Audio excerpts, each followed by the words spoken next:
प्यारे बच्चों आदाब। आज हम पढ़ रहे हैं क्लास 7th का। ठीक है, चैप्टर नंबर है 6 और पेज नंबर है इसका 39। ठीक है, जो कि हम पढ़ रहे हैं श्री रामचंद्र जी की कहानी। ठीक है, तो इसमें हमने पढ़ा था कि रामचंद्र जी को वनवास होता है।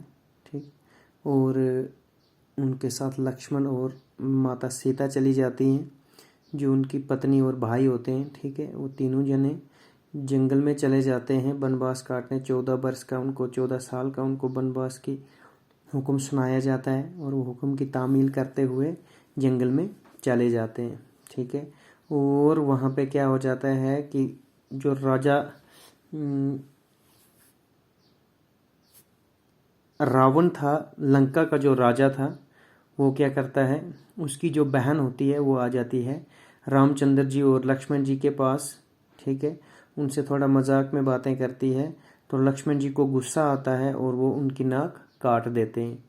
ठीक, तो वो वापस चिल्लाती हुई अपने भाई के पास चली जाती हैं, जो कि उसका लंका का राजा होता है, जिसका नाम रावण होता है।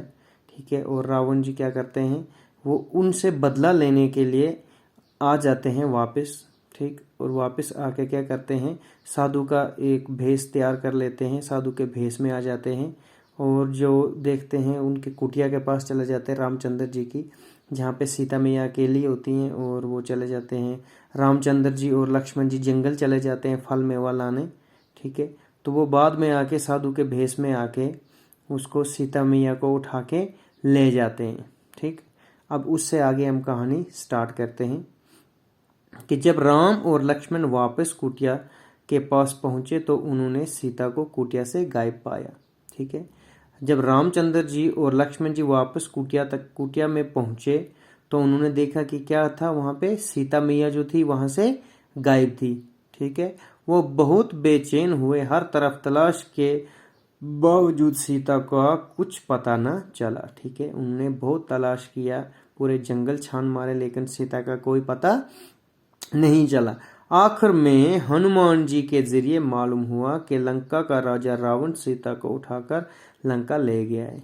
ठीक है, आखिर में क्या हुआ कि जो हनुमान जी थे, वो जैसे आपके आज स्पाइडरमैन होते ना, वो उड़ते हैं, इधर से उधर उधर से उधर जाते हैं। ठीक है, तो उस वक़्त जो हनुमान जी थे उनके पास हकीकत में, असल में उनके पास क्या था, उनके पास इतनी ताकत थी कि वो आसमान में उड़ के कहीं भी जा सकते थे। ठीक है, तो वो बीच में एक बहुत बड़ा दरिया था, तो उसको पार करके हनुमान जी कहाँ चले गए, लंका चले गए। ठीक है, जहाँ पे राजा रावण का राज होता था। ठीक है, तो वो वहाँ पे चले गए। अशोक वाटी में उनको सीता मैया मिल गई।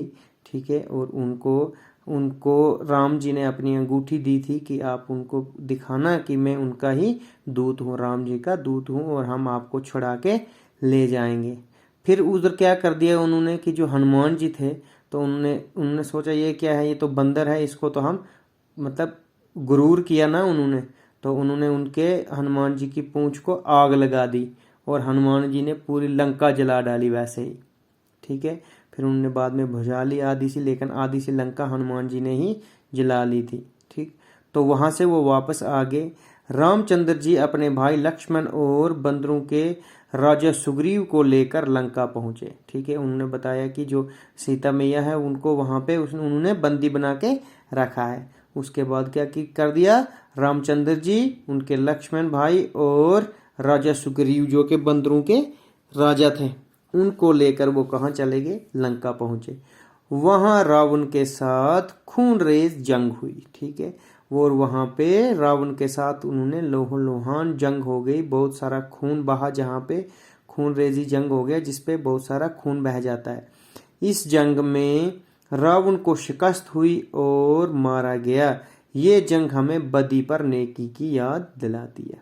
ठीक है, और क्या हो गया, रावण को रामचंद्र जी ने मार दिया और सीता को वापस ले आए। और इस जंग से हमें क्या मिलता है, इस जंग से हमें ये नसीहत मिलती है कि जो नेक आदमी होता है उसकी हमेशा जीत होती है। ठीक है, अब रामचंद्र जी और लक्ष्मण सीता जी को लेकर अयोध्या पहुंचे। ठीक है, अब रामचंद्र जी, लक्ष्मण जी और सीता को लेकर अयोध्या पहुंचे, जहां के वो राजा थे।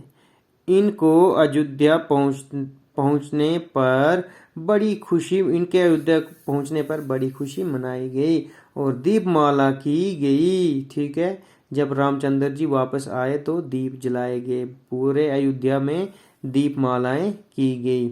भारत ने राजगद्दी रामचंद्र जी को सौंप दी और रामचंद्र जी राजा बन के तख्त पर बैठ गए और राज करने लगे। ठीक है, भारत ने क्या कर दिया, जो राजगद्दी जिस पे उन्होंने खड़ावें रखी थी रामचंद्र जी की, वो उनको सौंप दी, उनको गद्दी सौंप दी और कहा कि आप अपनी गद्दी पे बैठ जाओ, अपने तख्त पे बैठ जाओ। और वो बैठ गए और राज करने लगे। हमारे मुल्क के दो त्योहार दशहरा और दीपावली, ठीक है, हमारे मुल्क के दो त्योहार जो दशहरा है और जो दीपावली है, रावण पर रामचंद्र जी की फतेह और अयोध्या वापसी की याद में मनाए जाते हैं। ठीक है, हमारे दो त्योहार हैं। ठीक है, दशहरा और दीपावली, जो किस लिए मनाए जाते हैं, रामचंद्र जी ने जब रावण को हरा दिया तो उसके लिए दीपावली का त्योहार मनाया जाता है, जिसमें दिए जलाए जाते हैं और जो क्या है, नेकी पे, ठीक है, बदी पर नेकी की जीत है। ठीक है, तो इससे हमें ये पता चलता है कि जो नेक आदमी होता है उसकी हमेशा जीत होती है। ठीक है, तो प्यारे बच्चों, ये हमारी कहानी थी। तो आज हम इसको कंप्लीट कर चुके हैं। अब कल हम इसके सवाल और जवाब वगैरह जो भी होगा उसको हम कंप्लीट करेंगे। आदाब।